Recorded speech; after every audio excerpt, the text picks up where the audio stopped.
Hello, I'm Stephan Schwartz, and it's my pleasure to welcome you to Schwartz Report. What I want to talk about this week is why fostering well-being of others is good for you. And I don't mean as a philosophical proposition. I mean in terms of actually producing better well-being for you. Let me start, though, with why all religions seem to think this is important. Consider the Buddha, for instance.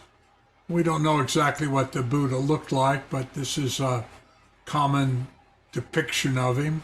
But the point is, what he said was that there were basically two kinds of love.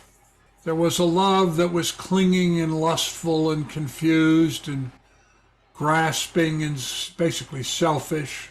That wasn't what he was talking about. What he was talking about was loving kindness, compassion, appropriate behavior that produced joy, a particular form of equanimity, equality. Those were the four kinds of love that the Buddha taught and encouraged. Loving kindness, compassion, appreciative joy, equanimity. Look at Jesus. And this, by the way, is what most scholars think Jesus looked like. He was a man in the Middle East. So he didn't look like a Scandinavian, as he's depicted in most pictures, blonde hair, blue eyes.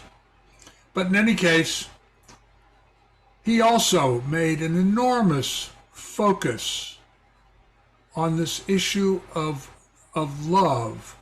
Love the Lord your God with all your heart and all your soul, with all your mind. This is the first and the greatest commandment, and the second is like it, love your neighbor as yourself. Again, fostering well-being. Love your neighbor as yourself. And what they mean is not sexual love, or they mean supporting others and fostering well-being with others. Muhammad, same thing. True love is part of God's love. It is our duty to love one another truly, as indeed he loves us.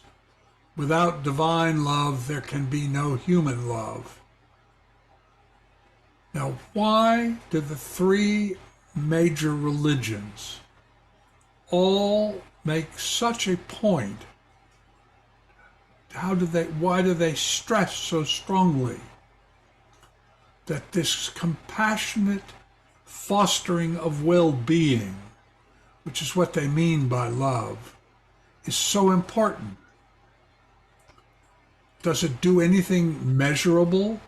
I mean, is it just a philosophical abstraction, or is there some actual objectively measurable result which arises from this? And that's what I want to talk about, because there is. Let me start with my friend Roger Nelson. Roger is a senior scientist and consciousness researcher. He was with the Princeton Engineering Anomalies Research Group at Princeton University for many years. While he was working there, he got the idea of measuring what happens when people do focus on something, when they do hold a certain kind of coherence. And he created what has come to be known as the Global Consciousness Project. Meaningful correlations in random data. Roger took a little instrument that is used in all kinds of areas of science called random number generators. They generate little zeros or ones, and they do this completely randomly. That's the whole point. So if you set them up and let them run all the time, then they should be producing random sequences of zeros and ones. What he discovered when he spread these things, he put them all over the country and then all over the world. What he discovered was that when human consciousness becomes coherent, the behavior of random systems changes. It becomes non-random. And the unpredictable sequence of zeros and ones alters. And when a great event synchronizes the feelings of millions of people, these little RNGs, random number generators, all develop these non-random patterns. And the calculation that he made was it was better than 1 in a trillion that this could possibly be due by chance. And so the conclusion is that when you have a large number of people focus consciousness on something, the death of Nelson Mandela, the Fukushima tragedy, nuclear event, some event which focuses the attention of people, particularly in a compassionate way, but just focuses people. It literally alters the structure of reality. Now that's a laboratory experiment in a sense, so could that possibly have active, day-to-day, functional purpose? Well, Rensselaer Polytech Institute asked that question. Does it really matter when a group of people feel strongly about something? Does it have an effect on society as a whole? And what they discovered was that to change the beliefs of an entire community, only 10% of the population needed to become convinced of a new or different opinion. And at that tipping point, the idea could spread throughout the entire community through the social networks and the behaviors of the individuals who held that new opinion. So a small group who change their consciousness can alter the entire culture. And you can see this going on in the United States now. As I have discussed in other podcasts, we have this great schism trend between those who favor democracy and those who seek authoritarianism. And it's tearing our country apart. There's not a majority agreement. We have these two positions which are making us almost two countries in the same nation. One seeking democracy, one supporting Christian nationalism, authoritarianism, racism, genderism, anti-Semitism, anti-LGBTQ. That's happening because, just as Rogers' experiment showed, and the Rensselaer Polytech studies also confirmed, when a group of people change their consciousness, then the entire culture has to deal with that and alter for that. So what happens if that change is positive? If it fosters well-being?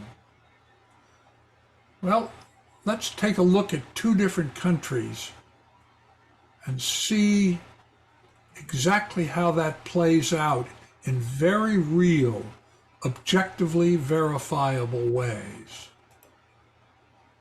Let's look at Norway and the United States, and let's deal with actual, real, measurable things, and start with the beginning of life. Well, of all the countries in the world in 2020, The United States possessed the highest infant mortality rate, 5.4 deaths per 1,000 live births, whereas in Norway, they had 1.6 deaths per 1,000 live births, the lowest mortality rate. Why?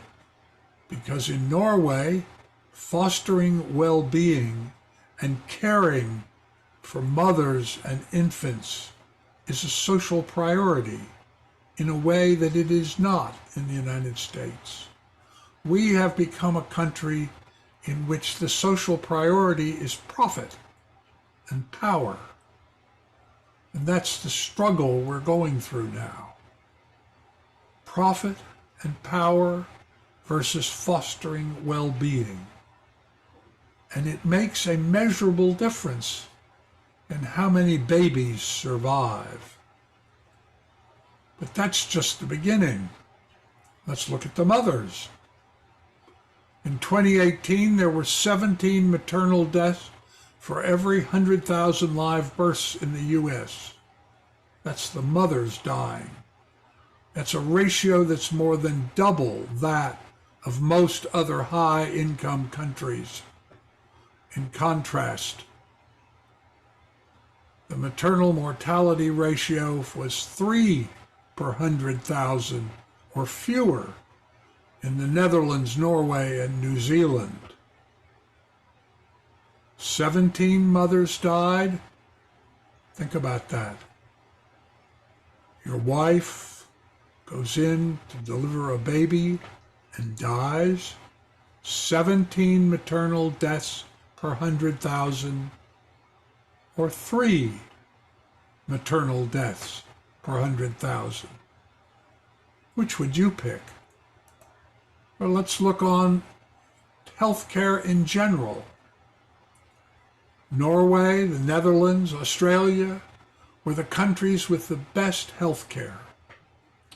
The United States, in contrast, ranks 11th. We're at the bottom of the list of the developed nations. The Commonwealth Fund regularly ranks the best healthcare in the world, and they found that the United States came in last in 2006, 2007, 2010, 2014, 2017, 2021. Now, why is that? And the answer is because we don't have, like everybody else in the developed world, birthright, single-payer, universal health care. We don't have a health care system. I would argue what we have is an illness profit system. And it doesn't do us very well. So if you want to foster well-being, you want to have universal birthright health care. And you can see the results. There's nothing abstract about this. There's nothing philosophical. This is a real, objectively measurable result. You foster well-being as a governmental policy, a cultural commitment and priority, you get better results. Everybody prospers. Let's look at education.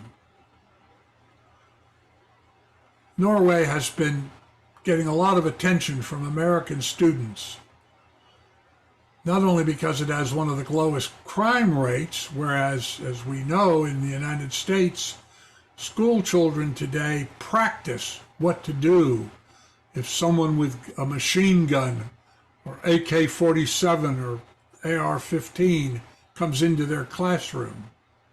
But it's not just that. It's not just that Norway's a picturesque country. It's also because they offer higher education that is free of tuition costs at public universities and colleges. You can go to university if you're a Norwegian, and it won't cost you a thing for your tuition. Whereas in the United States, The average college tuition and fees for a 4-year U.S. school, 21-22, was $19,806. Think about that. And when you add in the not only the tuition, but the fees, the campus room and board, the books, the supplies, the other expenses, to go to university in the United States, $36,436, 21-22. That's roughly $146,000 over the course of 4 years. Again, Norway fosters well-being. They want their students, their young people, to get a full education up to university level. In the United States, we don't do that. College is very expensive. You go to it, and you may end up graduating with a debt that you'll be paying for decades. $146,000 over the course of 4 years. It's a lot of money. It's like a mortgage for a house that doesn't really exist. Look at the difference between a country that fosters well-being and a country that does not. Now let's look at the end of life. Nursing homes and assisted living. The national median cost in the United States for assisted living is $4,807 a month, according to data collected from a Place for Moms partner communities. If you go into a nursing home, leave your home, in the U.S. is even higher. Median cost for a private room is $9,034 a month. And you certainly aren't going to pay for that with your Social Security. So who is going to pay for it? Your family's going to go into debt? You're going to have to borrow money in some way. Someone's going to have to pay this. $9,034 a month? You're 80 years old, 90 years old. Where does that money come from? In Norway, which has a tax-based universal public long-term care system, the system's funded by the national taxes, but it's carried out at the local level. And there may be some co-payments, but essentially the elder Norwegians have care without great cost. Think about it again. Countries which foster well-being do better. Their people are happier. They're healthier. They live longer. Did you know that the population of the United States has a life expectancy that's 5 years less than most European countries or in Japan? And between the red states and the blue states, there is an enormous difference. Washington State's 81. Louisiana down on the coast, 74 years. That's a big difference. What would you do if you had those extra years to live? And it's not socialism or, oh, you're going to get overtaxed or you won't make as much, or all those kinds of political bloviations that you hear people say. The Norwegians basically earn $55,780 on average. European countries in general, $49,165.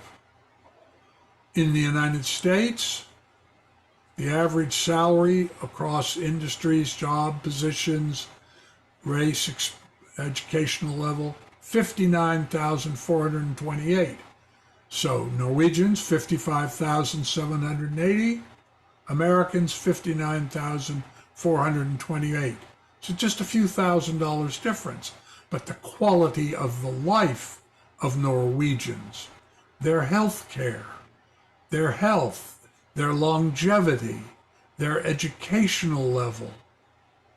Do you know that 54% of Americans can't read past 6th grade? 43% can't read past 5th grade. 5th grade is we walked across the street. They couldn't read or understand a standard textbook or novel. So what kind of country do we want to create? We have an election coming up, and it's increasingly looking like an election between those who favor democracy and those who want an authoritarian government. And if you look at history, you discover authoritarian governments never, ever produce high well-being. Never. Democratic countries always produce better results, better well-being, better health care, longer life, greater fairness. So we've got a choice coming up in November. And the question that we really are faced with, and that you have to answer, because your well-being, your personal well-being, and the well-being of your family is going to be determined by how you vote. And if you vote for authoritarianism, if you vote Republican, your life's going to get worse. Those are facts. You can listen to all kinds of political claims, but spend 5-10 minutes doing Googles on health care between the red and the blue states, or life expectancy by state, and you'll see for yourself when you foster well-being, everybody does better. And the choice is yours and mine. And the question is, what are you going to choose? Thank you.